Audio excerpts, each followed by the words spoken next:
Hey everyone, welcome to Reddit Readout. Today we are checking out Entitled Parents. Story 1. Ex-brother-in-law is mad about Father's Day. I have two wonderful nephews who are too young to earn their own money, so I take them shopping prior to Mother's Day and Father's Day so they can buy their parents something for the special day. A couple of years back my sister divorced her husband for a multitude of reasons that I won't go into here. This past Mother's Day I did my tradition and went shopping with the kids. When my now ex-brother-in-law sent me a suggestion for Father's Day what he would like, I let him know I'm not shopping for him this year since he was the one who left my sister to raise the kids. He only sees them for holidays. Understandably he feels that the kids should still celebrate Father's Day and that's okay, but I'm not going to spend my money on him. I told him he should take his kids shopping for Father's Day instead, but it would be his money for his own gift. Am I entitled? Maybe. Am I petty? You better believe it.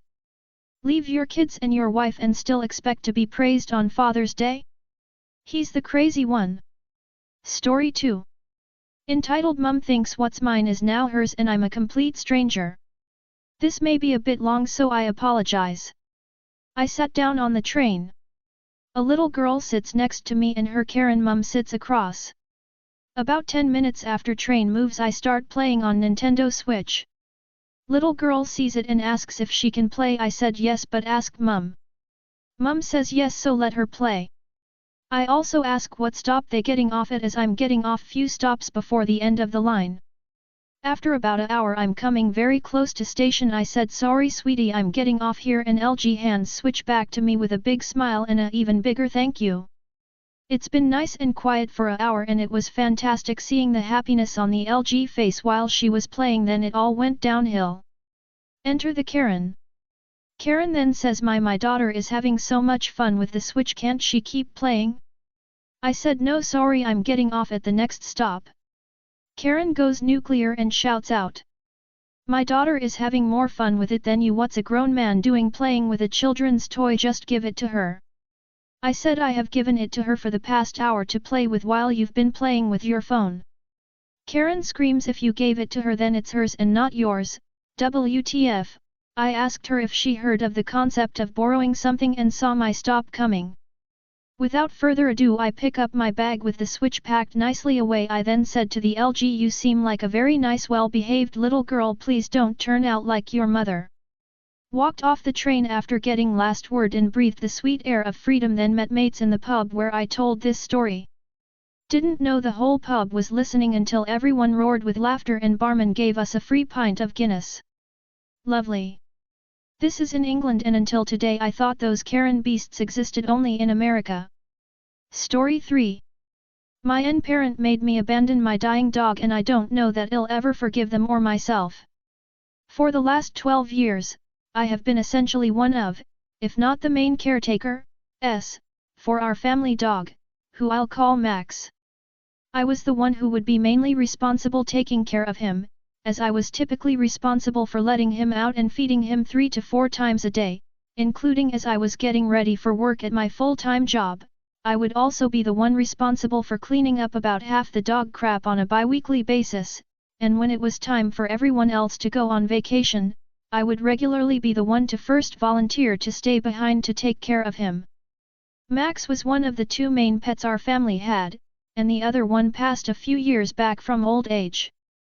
He was also a non-insignificant part of the reason why I probably didn't fully consider self-harm/suicide, though my family doesn't know about it, as I thought I then wouldn't be able to love and care for him as well anymore, and that could have also brought down his quality of life, which has been decreasing lately as he gets older, and there had been signs that he was going for a while, like how he was getting more lethargic, he was unable to control his bowels, and he was drinking excessive amounts of water, while eating less and less, though he had gotten even worse within the last week, as he was suddenly vomiting multiple times throughout, he was drooling and had a runny nose, and he was both unable to consistently stand, sit, or walk, especially on stairs without help.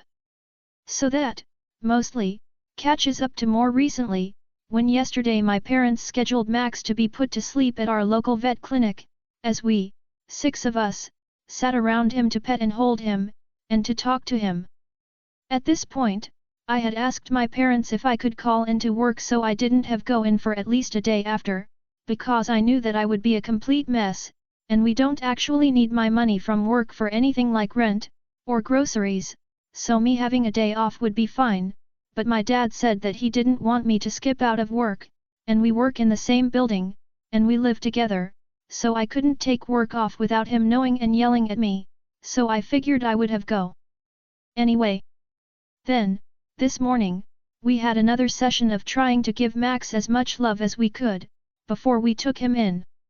My father, 47M, my younger brother, 18M, and I, 21M, went in with Max, and we were taken to one of their exam rooms, that looked like it was just for animals who were ready to be put down.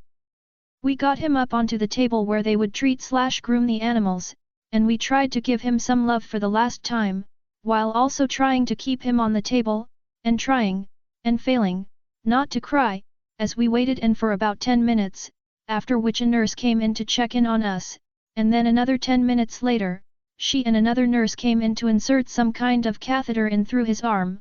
I assume so he didn't make a mess as he went, though my dad had walked us out of the room. By this point, I assumed because he didn't want us distracting the nurses, or our dog, or because it would have been too crowded in the room, with there being 5 of us, even though there were multiple chairs. Then after about 15 minutes, they finished up, and we went back into the room, where I thought we would stay until Max fully passed, but apparently, my dad only wanted us to go back in just to spend a couple minutes to say goodbye, before they had even sedated him or done anything else. I was really disappointed by this, as I wasn't there at all when our other dog passed about 3 years ago, and being there in the last few minutes of him being alive was like 90% of the reason I had actively wanted to be there for him, plus I know that when a pet's owners aren't there for them when they go, they often are way more nervous and scared, which is something I knew would happen, both because he was acting fidgety and antsy the whole time we were there, and because he had always been nervous and high stress, especially when he was separated from all of us, or when he was around new people or in new places, all of which were happening at that moment. I protested, as being there for him would likely only take another 10 to 15 minutes at most, and it wasn't something that I couldn't just come back to do later. He just kept insisting that we had to go, even though the nurses specifically mentioned how we could be there as long as we needed, but in particular until he passed. I initially didn't understand what the rush to leave was, but I was not in an arguing mood, nor was I even sure what was happening, or if we would maybe coming back again after they set some more stuff up or whatever, so I just decided to follow him. Apparently, the reason he wanted to leave, and leave permanently and entirely, not just for a minute like I hoped, was because he just wanted to go home so he could start getting rid of Max's things, like his water dish and bed and stuff, as well as specifically vacuuming to get rid of all the dog hair and everything. I was hoping to keep at least some of these things, since it really helped when our other dog passed to have things and pictures to remind me she was gone, but also that we had had her for a long time, and things would be okay. I feel like not only did he let Max down by not being there for him, he also let him down by basically trying to erase his memory from our entire house, and letting us down by not letting us grieve/mourn properly or fully. I also feel like if he wasn't emotionally prepared to be there for it, he could have stepped outside himself and given us the chance to stay, but instead he took it away from both of us, then basically made the point of how over it he was by not even letting us keep his stuff, and mentioning how he had plans to go to work later, as if we should all just be moving past it or whatever like he is. I'm not sure how it's going to take to fully move through this, but I feel like the drive home is definitely not enough. Especially since I feel like since I can't stop imagining the worst case scenarios of him dying while being scared, and afraid, and alone, I don't know how I'm supposed to remember that over anything else, like taking him on walks, or on vacations, or to the dog park, or anything. Story 4. Tinder date is disappointed I can't go out clubbing with her when I was invited over to her house in my pajamas. So a few weeks ago I'd organized a Tinder date with a girl. We'd been talking for a while and despite a lot of red flags that in retrospect were obvious, She judged me constantly for everything from my jobs, career path, and even my car. She doesn't drive at all, and also made openly racist statements about refusing to go in Ubers with Asian drivers. I had organized a night of axe throwing followed by a few drinks. Initially I had plans to pick her up then drive over to axe throwing. Now key to this part, we'd both been working during the day, but there was 3 hours between when we both finished and when our booking was, and we lived relatively close to our respective jobs. Anyway, after I finish work, she sends a message saying because of the weather, she didn't really think it was a good idea to go out anywhere and said to reschedule. The axe throwing place is indoors, but also remember for later. Disappointed but at this point understanding, I resigned to a night at home with some whiskey and pizza.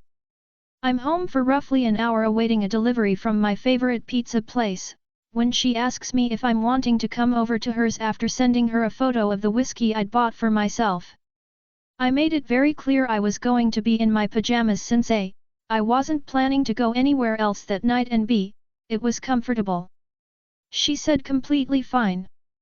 About half an hour later I'm at her place, allegedly to watch Harry Potter, her idea, and have a few drinks. She didn't watch any of the movie, instead leaving me alone with her dog, no issue there tbh, whilst she gossiped outside with her housemate for the better part of an hour and a half. Anyway, she then decided that 10:30 at night was a great time to take her dog for a walk. Not too bad but strange if you're supposedly on a date, her words, and you're both in pajamas. But then it comes to about midnight. She decided she wanted to go out clubbing, and gets mad at me for not being able to join her saying you should have planned ahead. What the hell was I supposed to have planned ahead for? I was planning for a movie night and drinks at her place, not a nightclub. As you can probably guess it didn't work out. I foolishly took her on a second and final date which she said it's not going to work out literally a minute after it ended. TLDR, never jump blindly into a Tinder date. That's all for today. Please don't forget to like and subscribe.